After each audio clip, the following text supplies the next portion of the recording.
뉴욕 증시가 또 혼조 양상을 보이며 나흘째 조정세를 이어갔습니다. 경제지표 등 굵직한 재료가 부재한 상황에서 엇갈린 기업 실적에 눈치 보기만 하고 있는 모습입니다. 다우지수는 전일 대비 0.25% 하락했고 반면 S&P 500 지수는 0.06%, 나스닥 지수는 0.42% 상승했습니다.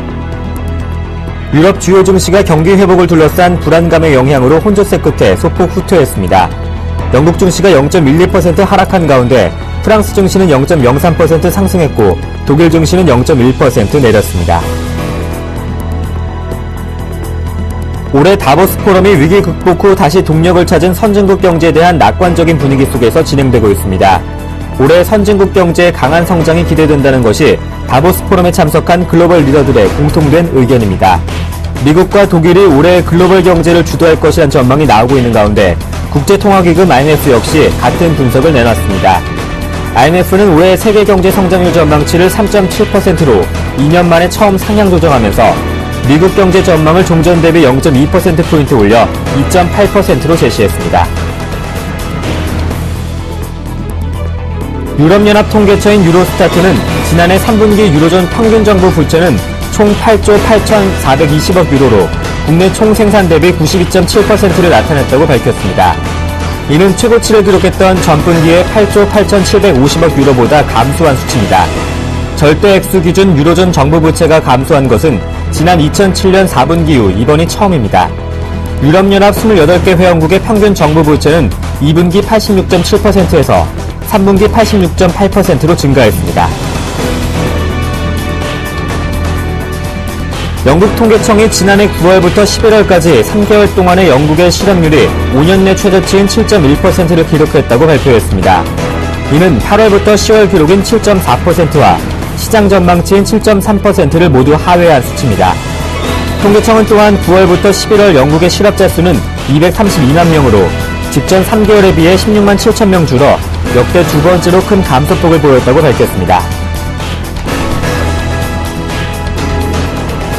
영국의 실업률이 7% 목표치에 가까이 도달했지만 금리 인상이 즉각 이뤄질 가능성은 크지 않은 것으로 나타났습니다.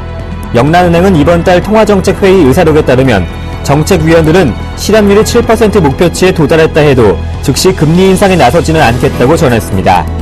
1월 통화정책회의 당시 정책위원들은 실업률이 예상보다 가파르게 하락할 수 있다고 예상하면서도 조만간 실업률 7%가 달성되더라도 당장 금리를 인상할 필요성을 느끼지 못하고 있다고 말했습니다.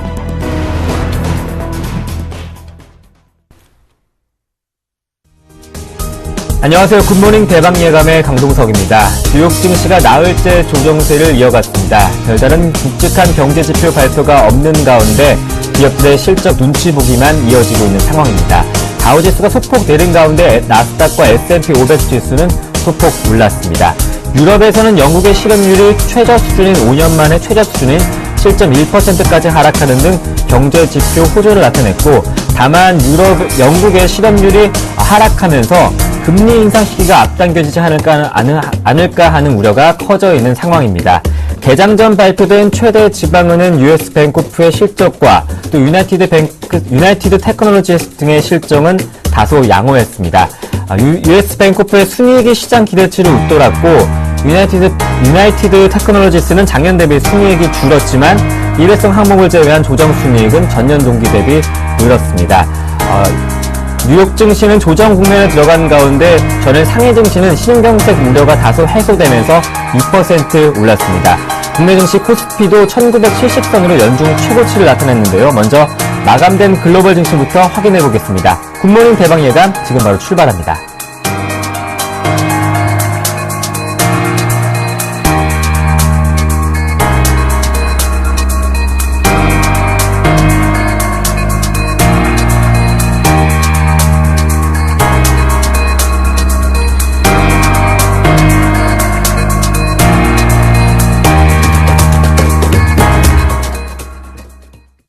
네, 마감된 글로벌 소식을 레이크쇼 인베스터스 이현민 이사님과 함께 풀어보겠습니다. 안녕하십니까? 안녕하십니까? 네, 뉴욕 증시는 별다른 경제지표 발표가 없는 가운데 나흘째 조정세를 보이고 있고 유럽 증시 혼조로 마감했네요. 그렇습니다. 경제지표가 없으니까 네. 전반적으로 뭐 시장의 눈이 다보스 포럼에서 어떤 이야기들이 나오나 이런 쪽에 이제 관심이 많이 모였고요. 네. 그렇지만 이번 주에 실적을 발표하는 IT 기업들이 예상보다 좀 힘을 못 쓰고 있습니다. 이런 내용도 뉴욕 증시에 상당한 부담이라고 볼 수가 있겠는데요. 오늘 지수부터 먼저 살펴드리겠습니다. 뉴욕 증시는 혼조세로 마감이 됐는데요. 다우지수가 0.25% 내려갔습니다. 16,373으로 마감이 됐고요. 나스닥은 0.41%가 올랐습니다. 4,243포인트. S&P 500 지수는 강보합세 0.06%가 오른 1,844로 마감이 됐습니다. 오늘 새벽에 뉴욕 증시에서는 경제지표 발표가 없어서 비교적 한산한 이런 모양새라고 보겠는데요.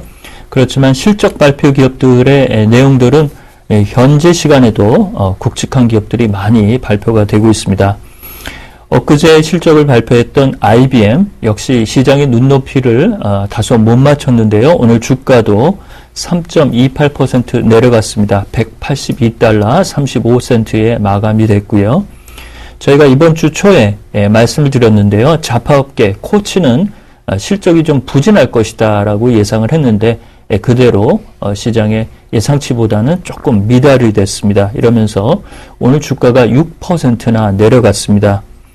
여기에 어드밴스드 마이크로 디바이스 AMD의 주가도 아주 좋지가 못했는데요. 실적이 부진한 이런 흐름에서 이틀째 주가는 12% 가까이 떨어졌습니다. 3달러 67센트로 전반적으로 시장에서 예상하는 그 눈높이만큼 못 맞춘 기업들의 주가 추락이 다소 부담으로 작용이 되고 있습니다. 이 부유층의 자산 관리를 담당하는 짐 러셀 스트라테지스트는 지난해 11월 중순부터 12월 말까지 일기가 매우 좋지 않아서 쇼핑객들이 쇼핑에 나서기에 매우 좋지 않은 이런 흐름이었고 시장의 눈높이는 높아져 있는데 실적을 발표하는 실적 기업들의 내용은 별반 좋지 않다. 이것이 시장에 상당한 부담으로 앞으로 작용할 것이다 라고 얘기를 했습니다. 다소 부정적인 내용이라고 보겠습니다. 그리고 이제 이틀째 열리고 있는 이 월드 이코노미 포럼, 세계 경제 포럼, 다보스 포럼에서 우리 한국의 박근혜 대통령께서 기조 연설도 있었고요. 이 로버트 실러 예일대 교수가 여기 참석하면서 한마디 거들었습니다. 뉴욕 증시의 버블에 대해서 매우 걱정하고 있지만 여전히 주식 투자는 하고 있다. 다소 시장 친화적인 발언이 좀 나왔다라고 볼 수가 있겠고요. 어제 이제 일본의 중앙은행이 금통위가 폐회가 됐습니다. 자산 얘기 뒤에서 말씀을 드리겠고요. 영란은행의 지난달 금통위 의사로 실업률이 7% 도달하더라도 이 포워드 가이던스에 의해서 금리를 당장 올리지는 않겠다라고 얘기를 했습니다. 유럽 증시도 한산한 편이었는데요. 영국이 약보합세, 독일도 소폭 내려갔고요. 프랑스와 이탈리아 증시 각각 상승과 하락이 엇갈렸습니다. 오늘 유럽 증시 중에서는 아테네 지수가 2% 반등세가 이틀 전에 2% 이상 떨어졌다가 반등세가 나왔고요. 포르투갈 PSI 20 지수가 3.31%나 내려갔습니다. 이 포르투갈 정부가 은행의 세제 경감 추진을 제동을 걸자 은행주 중심으로 하락했다는 점, 이런 점이 특징이라고 보겠습니다. 네, 일본 중앙은행의 통화정책회의 결과가 나왔습니다. 기존의 자산 매입 규모를 계속해서 유지키로 했는데 4월 소비세 인상을 앞두고 추가 부양책은 없었습니다. 그렇습니다. 최근 블룸버그가 그 조사한 바에 따르면 네. 2분기 정도 되면 자산 매입 규모를 조금 더 늘릴 수는 있겠다. 그렇지만 소비세 인상 전에는 특별한 액션은 없을 것이다라고 얘기를 하고 있습니다. 어제도 이런 그 흐름들이 계속 나타났고요. 현재의 자산 매입 규모 매년 60조엔에서 70조엔 이 정도 수준은 그대로 가져가겠다라고 얘기를 했고요. 어제 구로다 총재가 금통위를 주재했는데 전반적인 내용이나 정책위원들의 의견들이 만장일치로 이어졌습니다. 이러면서 시장의 그 니케이 지수의 움직임이나 이런 부분의 변동성은 조금 줄어든 상태라고 볼 수가 있겠고요. 일본의 10년 만기 국채 수익률 JGB는 현재 0.68%로 많이 현재 내려간 수준입니다. 근원 소비자 물가 지수 CPI의 평균 수치가 1.3으로 그 제시를 하고 있는데요. 이 정도 수준을 현재 그대로 준용을 하고 있습니다. 그렇지만 올해 경제 성장률을 BOJ가 0.1%포인트 내린 부분은 특징적이라고 보겠습니다. 기존에는 1.5로 예상을 했는데요. 1.4로 내렸습니다.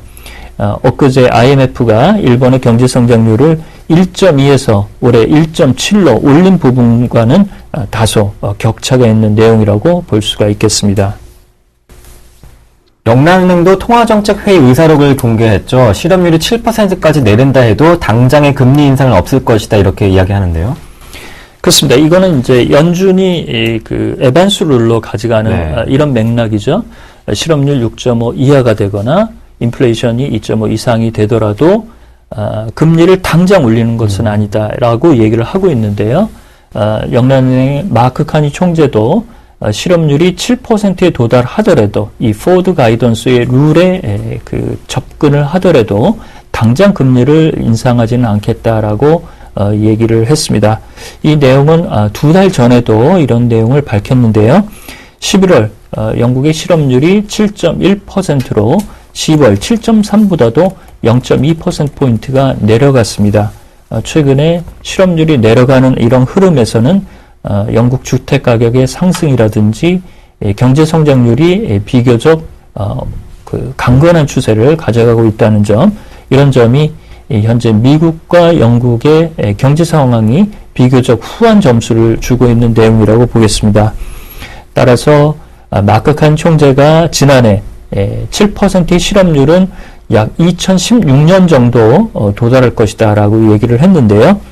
빠르면 올해에도 이 수치에 도달할 수 있을 것으로 볼 수가 있겠습니다. 영란은행은 자산 매입 규모 3,750억 파운드, 기준금리 0.5%, 그대로 2009년 3월 이후부터 변동이 없는 수치고요. 이 내용이 변동이 되려면 역시 포워드 가이던스에 따른 정책위원들의 의견 조율이 있어야 될 것으로 보입니다.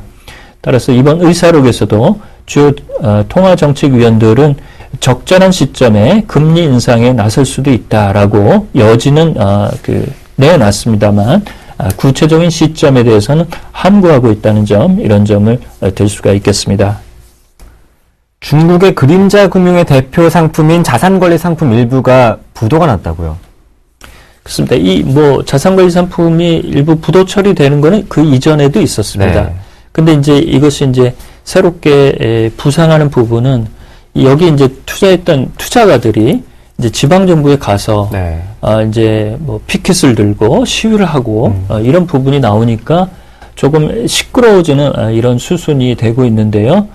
역시 이제 그림자 금융 제1금융권에서 그 수치로 적절하게 현재 잡히지 않는, 이 보이지 않는 금융 대출 규모의 위험성이 점차 조금씩 높아져 가고 있는 상황입니다. 들어온 소식으로는 이 프로젝트 파이낸싱 상품과 같은 맥락인데요. 10 내지 13% 이 고금리를 고이자를 주겠다라고 이 베이징 롤 인 인베스트먼트가 일반 투자자들을 유인을 했습니다. 이런 부분에 정상적인 절차를 받아서 이런 수탁을 했는데요. 그렇지만 지난해 말에 이자와 원금 같이 이제 지급을 하는 부분이 이행이 되지 않자 결국 1월 초에 이 상품에 투자한 투자가들이 지방 정부에 피켓을 들고 시위에 나섰습니다.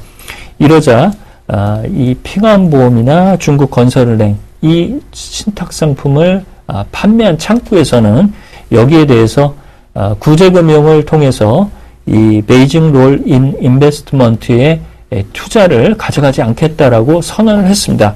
결국은 정부가 구제를 안 해주고 지방정부가 구제를 안 해주고 은행이 그 투자 신탁 회사에 돈을 투입하지 않는다고 한다면 이들 투자자들은 돈을 떼일 수 있는 위험에 현재 처해 있는 상태인데요.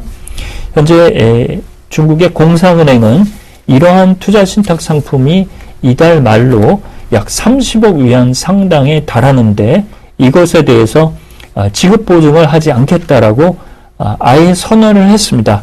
이런 부분이 좀 시끄럽게 연초부터 나오고 있는데요. 이런 내용들을 중국 정부가 어떻게 잘 다독거리느냐, 이 부분은 관찰할 부분이라고 보겠습니다. 네, 오늘 마감된 글로벌 소식은 레이크쇼 인베스터스 이현민 이사님과 함께 해봤습니다. 말씀 잘 들었습니다. 고맙습니다.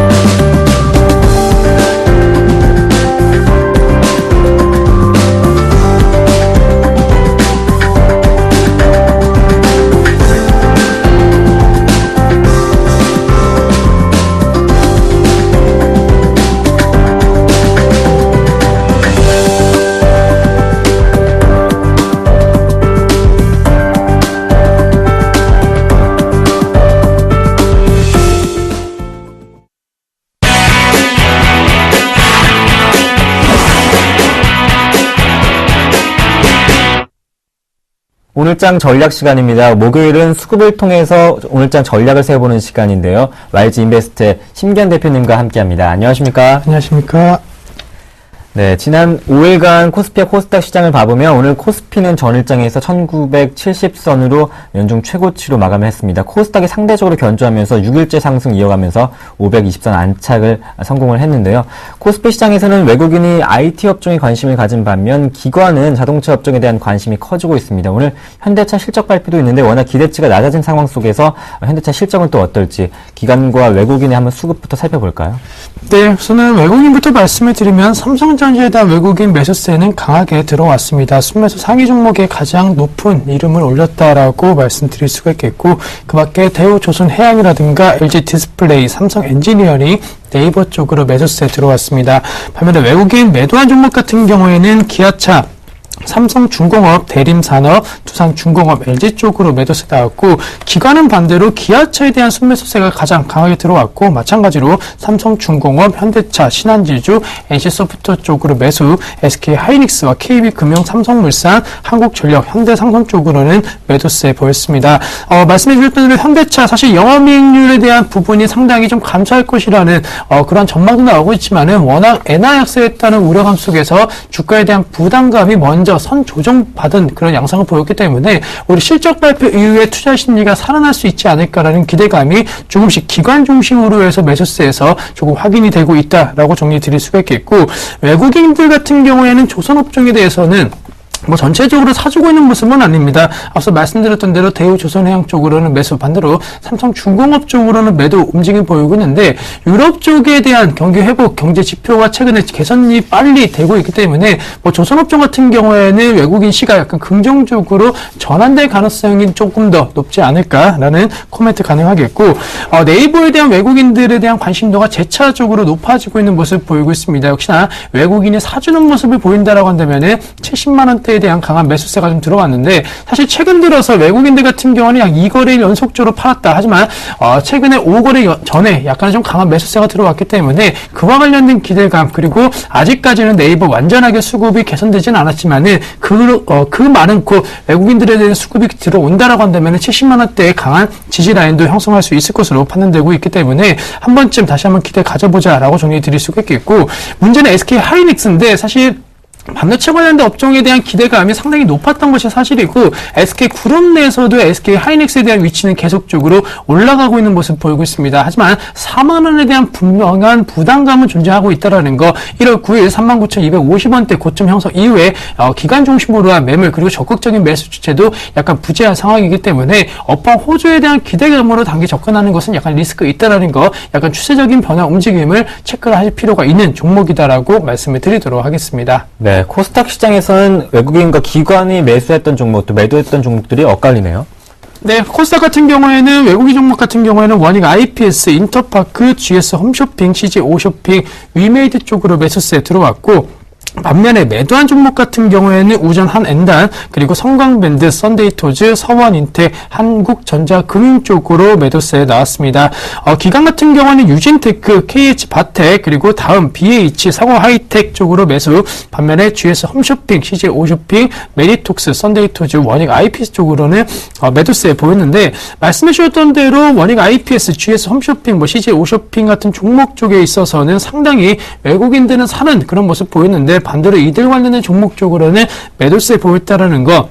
결론적으로는 이들 관련된 종목에 대해서는 외국인들 시각이 약간은 좀 힘이 더 지금 강하다라고 말씀드릴 수가 있겠습니다. 이들 관련된 종목군들 어찌 본다라고 한다면 대세 상승 추세를 이끌고 있고 코스닥의 반등을 이끌고 있는 업종이자 테마이기 때문에 그 힘이 상당히 강하다는 것을 느낄 수가 있겠고 원익 IPS 같은 경우에는 외국인과 기관 엇갈림 속에서도 신고가 랠리가 나오고 있는 모습 보이고 있습니다. IT 부품 관련된 종목 내에서 가장 높고 또 가장 강한 상승 탄력도 신고가 랠리가 나오고 있는 종목이기 때문에 수급 쏠림화 현상이 나온다라고 한다면은 이들 관련된 종목 쪽에서 더욱더 큰 폭의 상승세 기대해봐도 좋다라고 정리드릴 수가 있겠고 외국인들 유통과 그리고 온라인 쇼핑과 관련된 종목에 대해서는 지속적인 러브콜이 들어오고 있는 모습 보이고 있습니다. 최근에 홈쇼핑 관련된 종목군들 작년 대비해서는 상당히 성장률이 둔화될 수 있다는 우려감 나오고 있지만은 구정연휴를 앞두고 있기 때문에 역시나 테마성 재료 그리고 단기 실적 개선 기대감은 최소한 1분기까지는 이어질 수 있다는 전망에 힘이 실리고 있고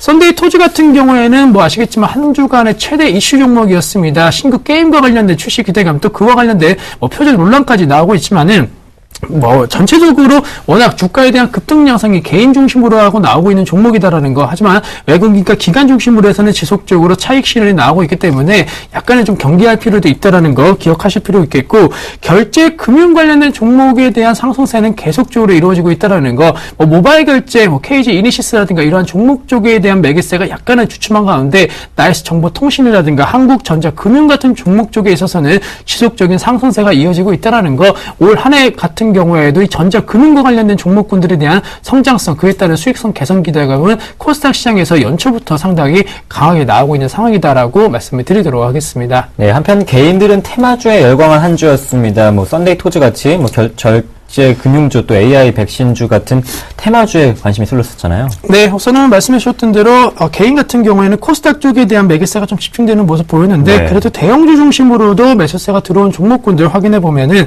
SK 하이닉스, 기아차, 삼성중공업, 현대중공업, 제일모직 쪽으로 매수세에 들어왔습니다.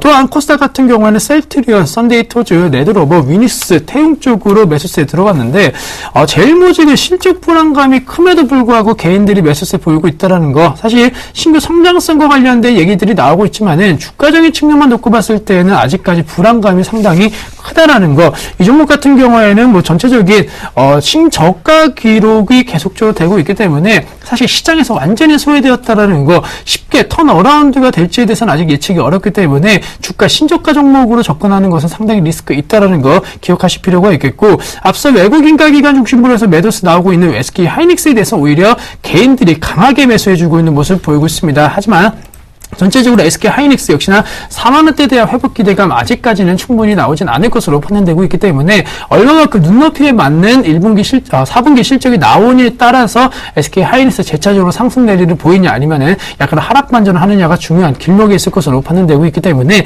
역시나 지금 시점 강한 매수는 약간은 리스크 있다라고 정리해 드릴 수가 있겠고, 코스닥 시장 종목 흐름 보시면 아시겠지만 테마주에 대한 지속적인 관심을 보이고 있습니다. 사실 다행인 것은 조류독과 관련된 종목에 대한 강한 매수세가 들어온 것은 아니기 때문에 테마 흐름에 있어서도 약간은 좀 이제는 똑똑한 테마주 흐름을 짚고 있는 것이 아닌가라고 말씀드리는데, 대표적으로 레드로버 같은 종목 쪽에 대한 매수세 들어오고 있는 것은 상당히 잘 되고 있다라는 거. 아무래도 최근에 럽작 관련된 이슈가 나오고는 있지만은 그러한 이슈보다는 사실 개인적으로 이 종목 같은 경우에는 향후 4D 관련된 종목에 있어서의 성장성 기대감은 충분히 작용할 수 있을 것으로 판단되고 있습니다.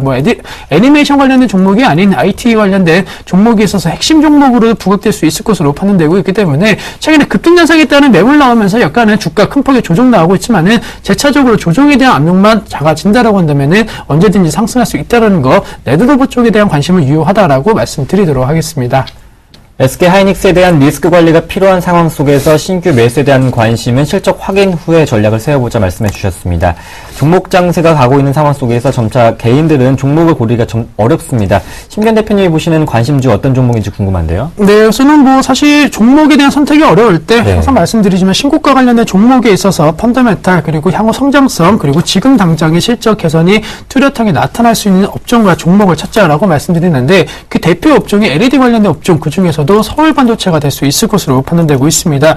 이 종목 같은 경우에는 외국인과 기관 중심으로 해서 최근에 약간은 강한 매수세가 들어오고 있다라는 거, 뭐 전체적으로 지속적인 3거래 연속적인 쌍거리 매수세 들어온 종목이다라고 말씀드리면서 수급적으로 가장 코스닥 시장에서 안정화된 종목이다라고 정리해 드릴 수가 있겠고, LED TV 시장과 관련된 본격적인 매출 기대감 나오고 있지만은 그보다는 LED 조명 관련된 시장이 더욱더 성장성이 높아지고 있고 수요 창출이 단순히 우리나라뿐만이 아니고 미국을 중심으로 한 선진국 중심으로 해서도 계속적으로 확대가 되고 있습니다. 따라서 이러한 매출이 올해 본격적으로 연초부터 지금 나오고 있기 때문에 사실 지속적으로 작년도 4분기 같은 경우에도 상당히 높은 실적을 기록할 수 예상이 되고 있지만은 제 개인적으로 4분기 어닝 시즌 기대주가 아닌 이 종목은 1분기 어닝 시즌 기대주로서 한번 생각을 해보자라고 정리해 드릴 수가 있겠고, 서울 반도체에 대한 이미지가 변화되고 있다는 것도 상당히 긍정적이다라는 거, 단순히 IT 부품, 뭐 LED 관련된 업종 종목으로 지금 분류가 되고 있는 것이 아니고 친환경 관련된 종목으로, 그리고 친환경 관련된 종목에 있어서 가장 정부 정책이 가장 빠르게 그리고 가장 큰 폭의 수혜를 받을 수 있는 종목으로 서울 반도체가 언급이 되고 있기 때문에 그와 관련된 이미지 개선도 상당히 기대가 크다라고 정리해드리면서 신고가 랠리 속에서 지속적인 성장이 이루어진다라고 한다면은 47,000원대 매수한 이신 이후에 49,500원대 약간 신고가 내일 다시 한번 나오면서 5만원 언저리 부분까지는 추가 반등 여력 충분히 있을 것으로 판단되고 있습니다. 다만 45,000원 이탈되지 않는다는 전제 조건 꼭 기억을 하시자라고 정리해드리면서 기간적인 측면에서 조금 욕심을 내신다라고 한다면 한 2월달 정도까지 투자하신다라고 한다면 충분히 49,500원대 한 번쯤 노려봐도 좋지 않을까라고 정리해드리면서 지금 많이 올랐다 생각하시는 것보다는 미래에 대한 성장 가치를 좀 더 베팅하시는 것이 필요하다라고 정리해드리도록 하겠습니다. 수급이 탄탄한 서울 반도체 1분기 실적 개선 기대감까지 놓여있는 상황입니다. 현재 가격에서 관심을 가질 수 있습니다. 목표가는 49,500원으로 설정해 주셨네요. YG인베스트 심기현 대표님과 함께했습니다. 고맙습니다. 감사합니다.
네, 반갑습니다. 이상로의 증시 미스터리 시간입니다. 저는 최근 들어서 상당히 신선한 뉴스를 하나 접하게 되었습니다. 저는 노래에만 표절 논란이 있는 줄 알았는데 게임에서도 이런 표절 논란이 벌어지고 있다니 라는 생각이 들면서 이만큼 인기가 많은 것은 사실이구나 라는 생각이 드는 게임이었죠. 바로 애니팡2를 말씀을 드리려고 준비를 해왔는데요. 자, 썬데이 토스사 첫 번째 애니팡이 출시가 되고 난 다음에 상당한 매출 효과를 거뒀었고요. 그리고 이번에 다시 한 번 더 애니팡2가 출시가 되면서 큰 인기를 얻고 있는 게임 중 하나다, 그렇게 말씀을 드릴 수가 있겠고, 순식간에 앱스토어 1위까지 올라가는 기염을 토하고 있습니다. 주가도 마찬가지로 어제도 9%대 큰 급등을 보였고 최근 들어서 상당히 많이 올라갔다는 거죠. 자, 여기에서 그러면 여기 표절 논란이 있음에도 불구하고 이 주가 추이는 꾸준히 유지될 수 있는지, 아니면 실적적인 부분에서 이만큼 큰 실적이 나오고 있는지 좀 더 심층적으로 알아보도록 하겠습니다. 자, 썬데이 토즈, 말 그대로 애니팡으로 퍼즐 게임의 새로운 혁변을 제시했던 게 바로 애니팡이라는 게임이었죠. 상당한 아류작이 많이 나왔고요. 거기에 대해서 첫 번째 출시하고 난 다음에 상당한 매출이 발생을 했습니다. 그러고 난 다음에 아류작들이 많이 나오면서 상당히 주가는 다시 한 번 더 죽어나는 모습이었고, 다시 한 번 더 최근 들어서는 다시 좋은 모습을 나타내고 있죠. 바로 애니팡2 효과가 나타나고 있는데요. 주가 추이 한번 같이 보시면 연초 대비해서 현재까지 42%가 급등하는 그런 모습이 나타났다는 거죠. 자, 1월 2일날 주가가 어디에 있는지 한번 같이 보도록 하겠습니다. 자, 바로 여기네요. 1월 2일날 주가가 지금 시가 자체가 지금 4,250원 부근이었는데 현재 주가가 얼마입니까? 6,060원까지 순식간에 올라가는 그런 모습이 나타났었고, 뉴스, 제가 접한 뉴스 같이 한번 보도록 하겠습니다.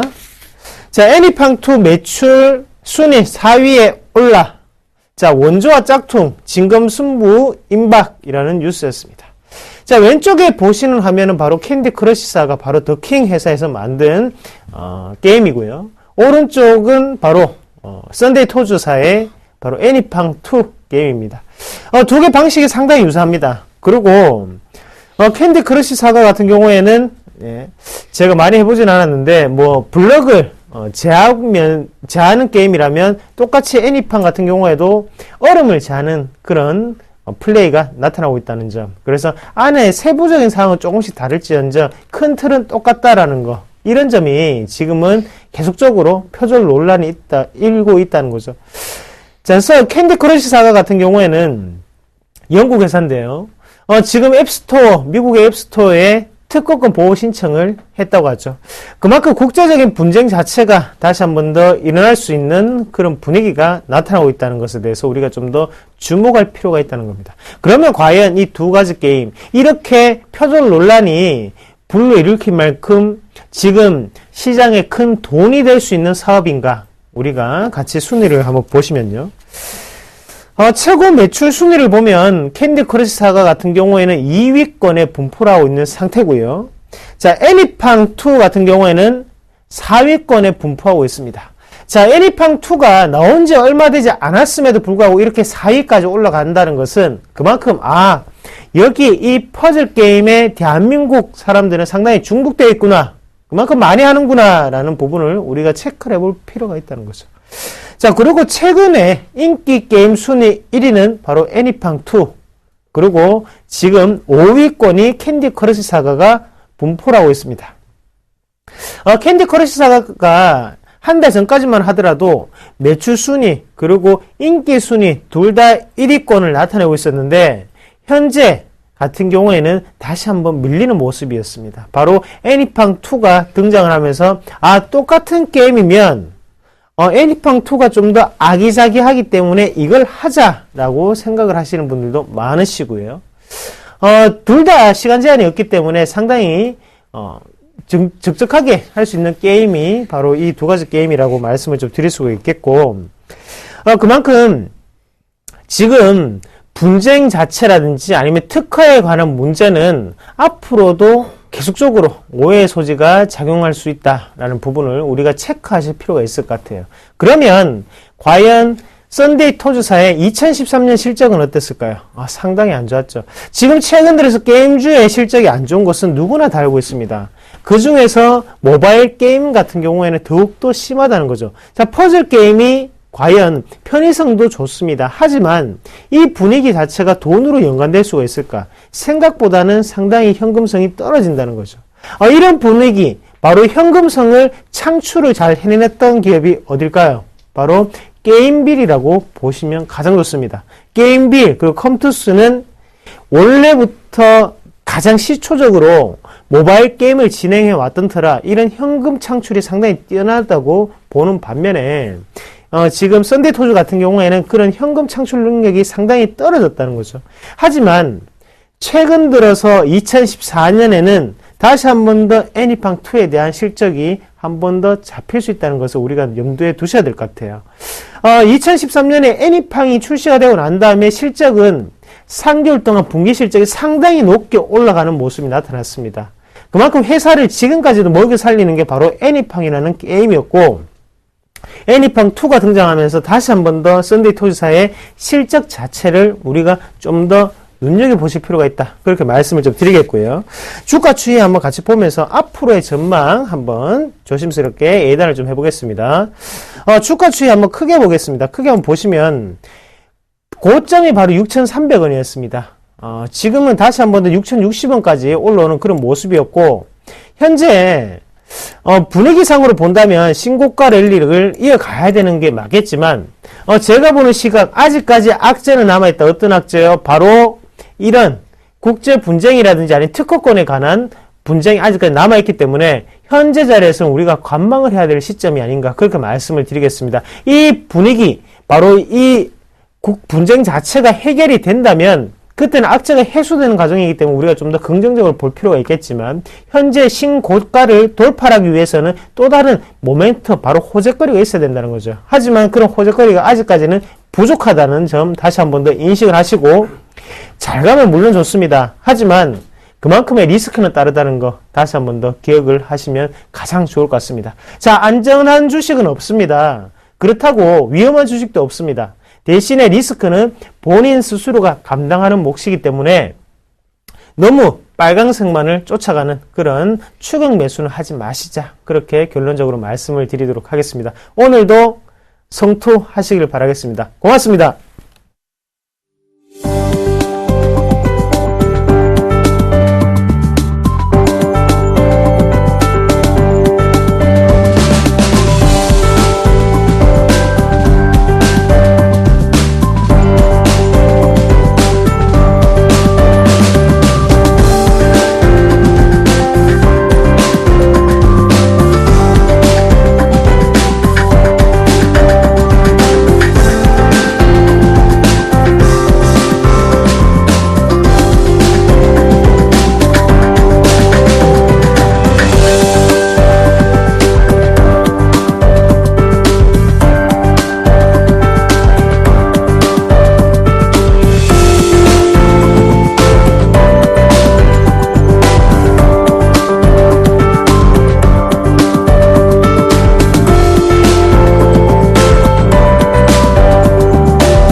중요한 경제 지표와 또 글로벌 이슈들의 인사와 또 발언들에 대해서 숨은 의미를 분석해보는 시간입니다. 김동섭의 일당백, IM투자증권 김동섭 이사님과 함께 해보겠습니다. 안녕하십니까? 네, 안녕하세요. 김동섭의 일당백 첫 번째 이슈부터 확인해보겠습니다.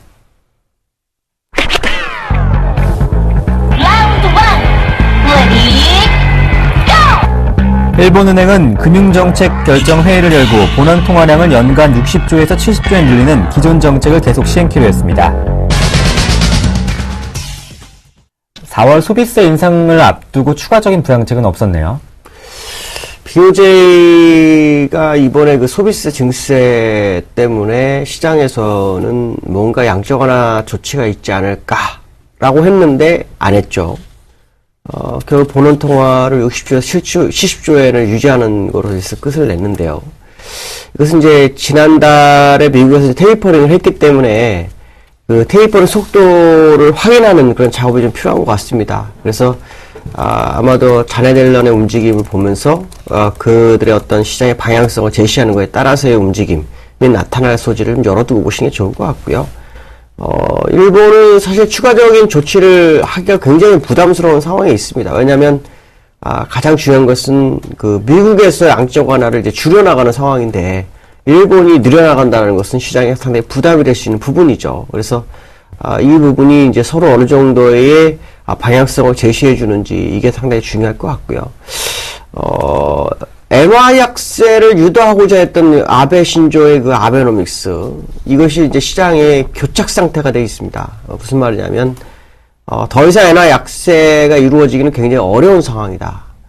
왜냐하면 수출을 늘렸지만, 앞으로 벌고 뒤로 손실이 나는 상황이 발생하고 있는데, 이것이 수입 물가에 문제가 발생하고 있고, 원자력 발전에 대한 부분을 사실 다시 재고하고자 하는 생각이 있지만, 지금 현재 일본에서는 이걸 반대하는 세력도 만만치 않기 때문에 상당히 좀 부담스러운 상황이 된다면, 에너지 가격에 대한 부분을 감안했을 경우에 추가적인 엔저는 굉장히 힘들 것이다 라는 생각을 한번 해봐야 될 것 같고요.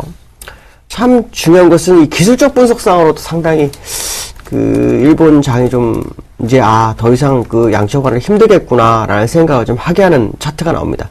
제가 얼마 전에 중국 차트를 보면서 여기가 이제 한번 돌릴 수 있습니다 라고 했었는데, 거기서부터 돌리기 시작했거든요. 아주 중요한 라인인데요. 일본 니케이 225나 엔화나 거의 차트는 똑같습니다. 그렇기 때문에 니케이 225를 오늘 좀 볼 필요성이 있는데요. 우리가 이제 일목균형표라는 차트를 보면 어떤 시간의 관념으로 좀 시장을 접근할 때가 많이 있습니다. 어디에서 변곡점이 나올지 이 부분을 좀 보게 되는데요. 현재 니케이 225 차트를 보면은 지난번에 2012년도 10월 5일이죠. 이 시점에 이제 주가가 상승을 시작합니다. 그리고 여기서부터 여기까지 갭 상승만 제 기억으로 4개에서 16개 사이가 있습니다. 근데 재미난 건요, 첫 번째, 주봉에서 갭상승은 사실 인정을 잘 안 합니다. 주봉의 갭상승은 꼭 메우게 되어 있습니다. 근데 여기서 주봉의 갭상승이 있죠. 그래서 갭상승이 주봉으로만 해도 거의 한 4개 정도가, 4-5개가 존재하고 있습니다. 그래서 이 부분을 본 다음에 일단 갭상승 논리를 봐도 굉장히 어려운 부분이 있지만, 이제 시간론적으로 일목에 보면, 2012년도 이 10월, 15일부터 주가가 상승해서 꼭지를 친 시점이 32개의 캔들이 나옵니다. 이건 이제 우리가 일기일절이라 해서 아주 중요한 숫자에 하나가 부족하죠. 근데, 고점에서 고점 사이가 33개입니다. 33개. 그러니까 정확하게 일기일절의 숫자죠. 그러면, 이 일본장은 33의 파동을 주고 있다는 건데, 그것이 이제 3주 전에 나왔다는 거죠. 그다음에 지금부터는 주가가 밀릴 수 좀 열어두고 보시는 게 좋겠고, 상승 파동은 일반적으로 52파동으로 하면은 거의 끝납니다. 근데 33파동을 주고 난 다음에 이렇게 되돌리는 식으로 해서 65까지 갔죠. 65까지 갔다라는 것은 이기일절까지 가는 상황이 발생했다. 근데 정확하게 거기까지 가서 주가가 흔들리는 모습이죠. 특히 후행 스팬으로 보시면 첫 번째, 두 번째 고점에서 연결해서 고점이 나왔고, 무너지면서 다시 이 지점에서 다시 못 올라가는 모습으로 봤을 때는 일본이 조만간 엔화가 약세보다는 강세 국면으로 갈 것을 알려주는 시그널 정도로 봐야 될 것 같고, 특히 이 이평선을 보시면 60주선이 그냥 너무 쉽게 올라왔죠. 계속 올라오기만 하죠. 일반적으로 60주선과 랑데부를 하는 경우가 많습니다. 조고하는 경우가 많기 때문에 아마도 60주선까지의 대밀림이 있을 것이다. 그것은 결국 소비세 증세 시점이냐, 아니면은 추가적인 양적 완화를 못하는 상황이 발생해서 시장에 실망 매물이 나오느냐, 이걸 봐야 되겠지만, 이번에 다보스 포럼에서도 엔화 약세에 대해서 성토가 좀 많았죠. 왜냐하면 각국의 어떤 무역에 상당한 적자를 가져오는 것 중에 하나가 일본 엔화 약세이기 때문에, 이런 부분들을 감안한다 그러면 일본은 추가적인 양적 완화가 어려울 것이다라는 것을 이번 BOJ에서 정확하게 알려준 것이 아닐까라는 생각을 해봐야 될 것 같습니다. 더 이상 엔화 약세는 유지하기 어려운 상황 속에서 미국의 추가적인 테이퍼링 속도를 확인한 후에 가르는 일본의 움직임, 또 의중을 알아야겠다, 이렇게 말씀해 주셨습니다. 두 번째 라운드에서는 미국 경제 전망에 대한 이야기를 해보겠습니다.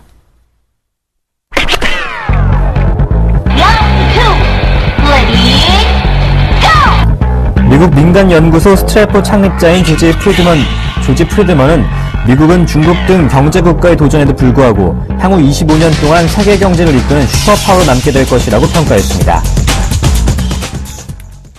네, 낮은 인구 밀도, 또 미국의 균형적인 경제 발전 등을 근거로 꼽았는데요. 25년 동안 슈퍼파워가 이루어질지 네. 사실 의문점이 있습니다. 그건 저도 잘 모르겠습니다. 그렇지만 조지 프리드먼이 제시한 것 중에 하나 뭐냐면 제곱마일 내에 있는 그 인구 밀도, 일본이 200명 정도 된다고 하죠. 미국은 35명이고, 중국은 너무 많고요. 그 인구 밀도에 의하면, 미국은 더 인구가 늘어날 수 있는 소지가 있기 때문에, 이것이 결국에 와서는, 미국의 어떤 그 성장 원동력이 될 것이다. 라고 했는데요. 선진국의 공통점은 자녀를 두지 않는다는 겁니다. 자녀가 점점점 줄어들죠. 왜냐하면, 자기들이 벌어들이는 수입이 큰 것도 사실이지만 그만큼 교육비도 커지다 보니까 부담이 커서 자녀를 잘 낳지 않습니다. 그래서 프랑스가 지금 그런 문제가 있죠. 이런 부분 본다면 조지 프리드먼의 생각이 맞을지에 대한 의구점을 좀 줄 수 있고요. 오히려 이제 중국을 두고 중국은 오히려 낮은 어떤 그 수입 때문에 어렵다 뭐라 하는데 중국은 이제 성장하는 나라입니다. 이런 걸 본다 그러면 미국이 슈퍼파워를 정말 25년간 유지할지에 대해서는 좀 조지 프리드먼이 생각하는 것과 약간 좀 차이점이 있을 수도 있겠다라는 좀 생각을 해보고 있고요.